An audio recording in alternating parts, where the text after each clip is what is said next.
5 আগস্টের পরে আমরা যখন বারবার ভাবছিলাম যে ক্ষমতা কাঠামোর বুঝি পরিবর্তন হয়ে গিয়েছে, বাংলাদেশেরও পরিবর্তন হবে, কিন্তু বাংলাদেশের যে রাষ্ট্র কাঠামো আছে, রাষ্ট্র কাঠামোর ভিতরে খুব বেশি পরিবর্তন দেখতে পাচ্ছি না এই কারণে যে এখনো আওয়ামী লীগের বিচারের দাবিতে, আওয়ামী লীগ নিষিদ্ধের দাবিতে আমাদের রাস্তায় নেমে আসতে হয়। যেখানে 5 আগস্টে নির্ধারণ হয়ে গিয়েছিল আওয়ামী লীগ বাংলাদেশে থাকবে কি থাকবে না, সেখানে আজকে এসেও ওই কনফিউশনে ভোগার কোনো সুযোগ আমাদের নাই। আপনারা জানেন বিভিন্নভাবে আওয়ামী লীগকে ফিরিয়ে আনার চেষ্টা করা হচ্ছে, দিল্লির প্রেসক্রিপশনে, কচুক্ষেত্রের প্রেসক্রিপশনে, ক্যান্টনমেন্টের প্রেসক্রিপশনে এবং বিভিন্ন রাজনৈতিক দলের প্রেসক্রিপশনে আওয়ামী লীগকে বাংলাদেশে রাজনীতি করার সুযোগ করে দেওয়ার জন্য বিভিন্ন ধরনের পায়তারা চলছে। কিন্তু আমরা বলে দিতে চাই, আগস্ট মাসে আমরা যেভাবে আওয়ামী লীগের বিরুদ্ধে রাস্তায় ছিলাম, এখন আমরা সেভাবেই আছি। যতদিন পর্যন্ত আমাদের শরীরে এক বিন্দু রক্ত আছে, আমরা ততদিন পর্যন্ত বাংলাদেশে আওয়ামী লীগের রাজনীতি ফিরে আসতে দেব না।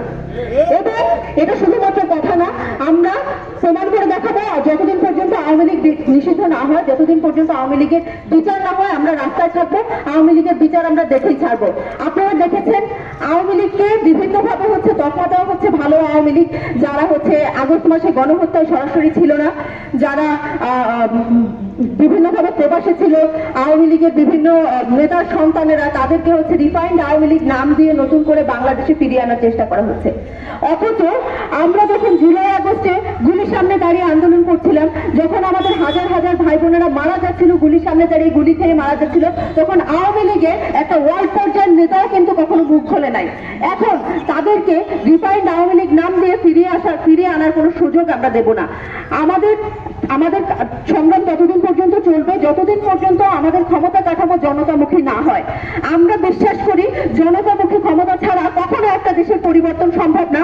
অথচ এই নতুন বাংলাদেশেও আমাদের ক্ষমতা কাঠামো শুধুমাত্র ক্যান্টনমেন্ট মুখী হয়ে যাচ্ছে।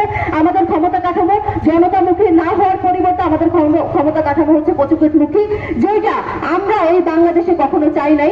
আমরা চাই আওয়ামী লীগ নিষিদ্ধ হোক, আমরা চাই আওয়ামী লীগের বিচার হোক। এইটা যদি কোনো ধরনের যদি কিন্তু ছাড়া আমরা আওয়ামী লীগের নিষিদ্ধের পক্ষে আছি এবং পক্ষে থাকবো। ইনকিলাব জিন্দাবাদ।